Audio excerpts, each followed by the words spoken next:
সেখানে মেহেদী হাসান মিরাজ আমার ভিডিওতে কমেন্ট করছে। আজকে আমার সাথে বড় একটা ঘটনা ঘটে গেছে। সকালবেলা ঘুম থেকে উঠছি, উঠে মোবাইলটা যখন হাতে নিছি দেখে একটা নোটিফিকেশন, আর সেই নোটিফিকেশনে লেখা আছে মেহেদী হাসান মিরাজ আমার ভিডিওতে কমেন্ট করছে। লাস্ট আমি একটা ভিডিও আপলোড করছি সাকিব আল হাসান তামিম ইকবালকে নিয়ে, সেখানে মেহেদী হাসান মিরাজ আমার ভিডিওতে কমেন্ট করছে।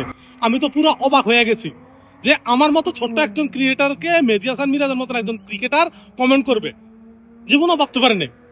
পরবর্তীতে 10 মিনিট আমি শুধু তাকায় রয়েছি তার কমেন্টার দিকে, যে সে কমেন্টটা যে করলো কেমনে। ভাই বিশ্বাস করবেন না, আমি 10 মিনিট পরে যখন কমেন্টের মধ্যে ঢুকছি, ঢুকে দেখি যে মেহেদী হাসান মিরাজের প্রোফাইল পিকচার, মেহেদী হাসান মিরাজের নাম, মেহেদী হাসান মিরাজের সব কিছু, কিন্তু কমেন্ট করে রাখছে আমাদের বাংলাদেশে এক ছোট ভাই। আমি ভাই সারপ্রাইজ হয়ে গেছি যে মেহেদী হাসান মিরাজের মতো ক্রিকেটার আমাকে কমেন্ট করবে, এটা তো কখনো ভাবতে পারিনি। কিন্তু যখন ঢুকে দেখি যে আমাদের এলাকার এক ছোট ভাই, তার নাম, তার প্রোফাইল পিকচার, তার সব কিছু দিয়ে আমাকে কমেন্ট করছে, মানে সে আমার সাথে একটা প্র্যাঙ্ক করলো। পরবর্তীতে সে আমাকে মেসেজ করে বলতেছে, ভাই আমি ওই জিনিসটা নিজে পার্সোনাল ভাবে আপনার সাথে প্র্যাঙ্ক করার জন্য করছি। ভাই আপনারাই বলেন এরকম ছোট ভাইদেরকে কি করা দরকার? ভাই আমার সাথে এত বড় একটা প্র্যাঙ্ক করবো আমি জীবনে কল্পনা করতে, আমি 5 থেকে 10টা মিনিট শুধু তাকাইছিলাম মোবাইলের দিকে যে মেহেদী হাসান মিরাজের মতো প্লেয়ার আমাকে কমেন্ট করলো কিভাবে।